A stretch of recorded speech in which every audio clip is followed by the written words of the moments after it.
here we are for game number 4, and off to the top right-hand corner of the map, we have our blue Protoss player who's taken the last 3 games in a row.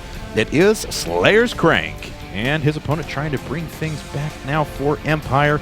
Down in the lower left-hand corner, our green Terran player, it is Kas.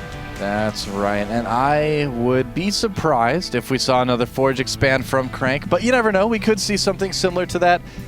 Kas, though, is the type of player that likes to kind of sit back and play a little bit more defensive. He was largely a ladder player for a lot of his earlier practicing days, so he kind of has gravitated towards a style that's safe above all else. Just because if you are a big-time ladder player, you're going up against like a million different builds, right? Like a ton of different things. So you want your builds to be safe against a large variety of things. So that's generally what we see Kas play like.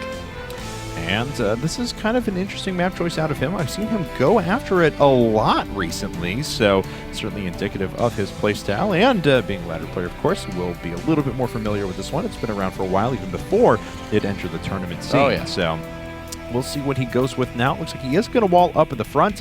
We'll see if we see quick gas dropping down here in a second, or if he's going to bypass that. There's 75. No, okay. Does decide to put down another SEV, so unless he's going to go for that Braddock-style 15 gas build, we will be seeing a 1-Rax gasless fast expand. Yep, seems like a good plan to me. I do enjoy the 1-Rax expand. It's a great opening. Gonna definitely be one of the standards in TV anything really for a very, very long time, unless Heart of the Swarm changes something drastically, who knows. But I think it's gonna be around for a while. Looks like it is going to be a Nexus first from SlayerS Crank. Seemed very comfortable doing that on Daybreak as well, so not too surprising there. Yeah, we'll see if he follows us with a Forge like he did in that game as well. So, not producing anything out of the Nexus because he will be able to make up for it with double Chrono Boost. There's 150, and there's a Forge. Ah, okay, awesome. Great. This is really, really cool. I'm so happy that he's doing this. Now we're going to get to see another look at the Forge expand in PvT, and we'll see if he does the same thing. Now, last time he went for a big 2-base, 7-gate all-in off of that Forge expand. The Forge just kind of served to keep him safe in the early game, right? So we'll see if he does something different this game, or if he kind of goes for the same thing. If he does, then we can kind of take that for what it is and study that. But if he doesn't, we get to see something new and interesting and cool. So in fact, I think I have found some games I want to use for Build Order Breakdown next week. Well, there you go. I love an excuse to look at something relatively quote-unquote new. So even though this has been around for a little while now, this is the first time we've seen it pop up in Team Arena Challenge, I believe. That's right. So, and it looks like Pro Dead. does go down, but not before he gets a pretty good look at the exact time of that command center. And back on Crank's side, looks like it is just one photon cannon for the time being. Yep. Gateway following that up here with double gas. So pretty predictable stuff coming out of him now. In fact, this is, while different placement of structures, the exact same order you would use against a Zerg player if you were going for a Nexus first Forge Forge fast expand. Yep. Now he's been doing some scouting too, as we've saw, so he knows he doesn't need the 2 cannons that he had in game 1. Just 1 cannon will do if you're going up against a normal amount of aggression, as these Marines will find out. 1 cannon is more than enough to handle them. That's right. From here, we'll have to really kind of watch what Kas decides to go for. And Marines kind of sneaking around the back again. Looks like they will be able to do that. Yeah. Cause a little bit of annoyance here, but again, there's going to be a Zealot coming out. This one probably won't run into a dozen Marines, randomly too.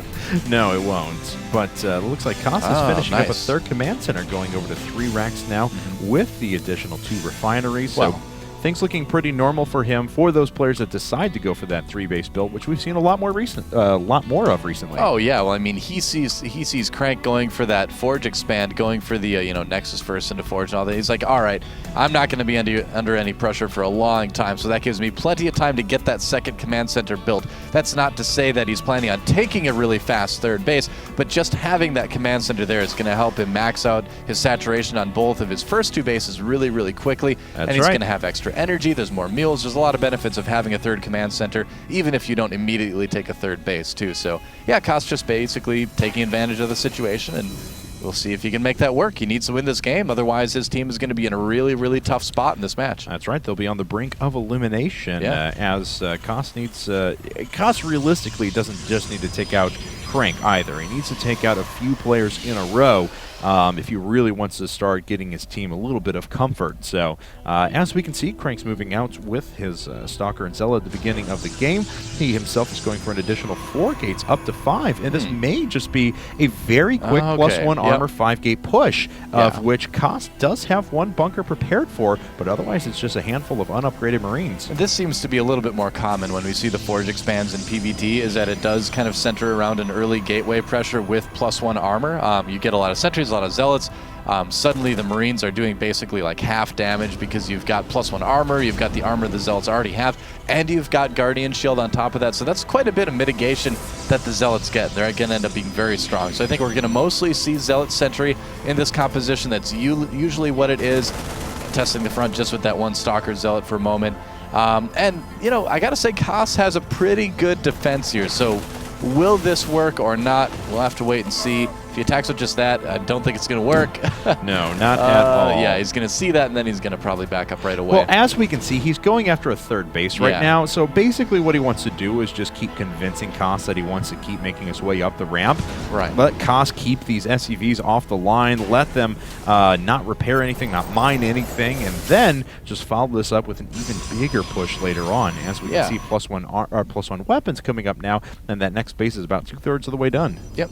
That's right. So the thing is if there comes a point in time where Crank needs to make a run for it too, he's got the sentries out there to put down enough force fields and get away clean as well. So it's a relatively low-risk contain that Crank is doing right now. Oh, but here we go. He's going in, Guardian Shield, and he's going to go all the way up that ramp. That's 3 bunkers, though, man. I don't think this is actually going to be a good idea. Yeah, Crank knows it right away. Yeah. Actually, props to him for pulling back as fast as he did. A lot of players would have sat in there a lot longer and been like, oh, my units are dead. I think, out of here. I think it was totally calculated, though. He wanted to make it look like, oh no, I'm running up. Oh, you've defeated me. Whatever will I do? This 5-gate pressure is not working. All the while, of course, we know that there is another base sitting up there back at home. Yeah, definitely. And he will go home now at this point. He's given himself time. He's got his Twilight Council on the way, so he will be able to start more upgrades relatively soon. Now, if you have Zealots with +1 armor, and you have, +1/+1, right? And you've got a lot of gateways out. Naturally, a lot of Protoss players like to go for Archon after that. You know, get charge, go for Archons, use those Zealots that you made earlier but weren't able to really attack with, and then make a stronger push a little bit later. Yeah, and there's charge started right away for Crank, so I think we're going to probably see, yep, there's a Templar Archive, so Charge Lot Archon is a natural progression out of this. Now, Kas knows this, so will we see Ghost Academy a little bit sooner, maybe? Will we see him cut Medivac slightly? We'll find out. Looks like he's going to drop right now, though, and there's not a lot here for... there we go. Finally, the forces are filtering in for Crank, and he should be able to put a stop to this. Stim is done, though. He may take some losses on some expensive units if he's not careful. Oh, but he deals with this very effectively. 4 Marines go down right away. Not a drop of damage done for... Oh, God, he just dropped. That was the worst joke drop I've of ever damage. LOL. Oh, boy. Whoa. Well, that's enough for me, guys. I'll see you later. Well, there's the Ghost Warren going down. Ghost? Ghost Warren. The drop of damage into the Ghost Warren. The Ghost Warren. We're on top of it. I'm telling you, I'm a Zerg at heart. I can't deny it. I played a lot of Terran early on, and I do love Terran, but I am most definitely a Zerg at heart. I don't even, when I play Terran, I make my ghost out of a Ghost Warren, not a Ghost Academy. Evidently. But my point is, pointing out that Ghost Academy, is that he does kind of get a sense of what his opponent is doing, so he wants to be able to get the EMPs out there. Good decision there, but man, now that charge is done, it's going to be so much harder for Kas to actually drop and do damage. And so overall, Crank is still in a really good spot. Kas, though, not in a bad spot at all himself. He's got 2/2 on the way. He's got a ton of bio. He's going to be in a situation soon where he can try to just overpower that. Oh, and here's a drop that Crank didn't see, but is it going to matter? Oh, that's a lot of Zealots getting warped in, and a lot of Zealots dying, too. That's a lot of Zealots, but that's 5 Medivacs overhead, and those bio units are able to deal with that very quickly. A couple more Zealots going down there. It looks like Crank is actually going for it. He's running out with a lot of units. At the same time, his whole base is going to be demolished, though, by Kas. And is there Storm? There is Storm. Oh, and Kas not reacting, losing nearly everything. Oh, God. That Storm and that not reacting by Kas just totally changed this game. That drop could have done a lot more. Here we go. The army coming in now. Relatively small. Are there going to be enough Zealots for this? It's going to be close, man. That is. Let's see here. It's I don't know. 1-1 upgrades for both players, as a matter of fact. Looks like these Zealots are actually running around the side. The Sentry's doing most of the DPS there with the Guardian Shields on top of it, but now the Sentries are all going to die. What? I can't believe Crank let his Sentries just sit there and die like that. I'm shocked. That's a lot of gas right there to give up. Man, both of these players just making some pretty big errors here at this point in the game. And overall, it's kind of evened things up. I would think Kas has a slight lead here in this case, but things still not too terribly lopsided at this point. But I like Kas's position here, though, because he's almost finished with 2-2 upgrades. He knows that it's just Charge Light Archon, so there's no need whatsoever to go over to Vikings. So I actually think Kas is in a really nice spot here. Yeah, he's definitely got a little bit of a lead. He's got a little bit of a supply lead as well, but this is still such a high AoE army that he's going to need to get really, really good EMPs to make this work. And what is it, 2-1 right now for Crank, I think? Something like that? It's 1-1. 1-1. Okay, still 1-1. All right. It's going to be 2-2 at some point. Getting that there it is. as It well. is being started, but 2-2 is actually finishing up right now for Kas. In fact, his +2 weapons is finished, +3 coming out right now. Ghost being added into the army, of course. There are 3 out and 5 being produced at a time for now. This has turned into kind of a weird TVP, to be completely honest. It's a little bit odd. It's a situation that you don't see a lot of players get into. Usually the Charge Lot Archon is something that does a lot more damage, and now Crank is kind of stuck with this more or less inferior unit composition. And Kas is going to be in a really good spot to be able to push in and maybe take out this third. Well, we'll see here now. The destructible debris are going to fall down pretty quickly to all those +2 units. There they go. Another attack path is now opened. Of course, this is a pretty small attack path and can be watched by storms quite effectively. Yeah, that's going to be the big factor. And Kas, well, thinking about it. He's thinking about it, and it looks like he's going to go in. All right, so we'll see if he's going to be able to dodge these storms. Feedback's hitting a medevac. It missed the ghosts, unfortunately. So snipe on a couple of the Templar as well. He gets the Forge. Pretty good storm of the last one was. We'll see if he's able to land any more. That is actually a very, very good storm, though. Those were actually excellent. The Zealot's just dying so quickly, though, that even though there weren't a lot of EMPs on those Archons, just one that I counted, it was still enough damage to take that out, and Crank is still in huge trouble right now. In fact, Crank, I believe, is going to come very close to looting his third. No, units coming in at the very last second, and Crank forced to lift up and run away. That was a close call for SlayerS Crank, man. Yes, it was. So, yeah, I mean, it's a scenario where if he hadn't landed the storms, he was going to outright die. Yeah. If he does land the storms, he lives to fight again another day, but still at a big disadvantage. So, as it stands now, 2 more forges being added. Or, I'm sorry, I guess just 2 forges being added as one was taken out there. That seems to be kind of the story of Protoss in StarCraft 2, right? I mean, at the early game, a lot of times people used to say if you don't land your force fields, you're going to die in a lot of cases. Now in TVP, if you don't land your storms correctly, you're going to die.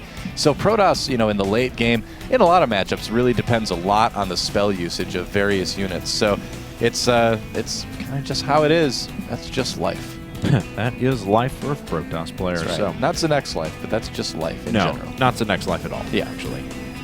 But let's see here now. 2 more command centers being started for Kas. So getting to that ultra late game stage, and as it stands now, he's got a great army composition to deal with what's on the field. As Colossi get added, it's going to be a little bit more different. The Nexus is actually getting pretty low. Great storm hitting a lot of units, actually. And unfortunately, this Colossus is taking out a ton of bio units. That being said, though, Kas, with those amazing upgrades, with the number of medevacs in the air, is able to deal with everything that Crank can throw at him, and he is going to take the game. There's GG. Empire takes their first game of the set. That's right.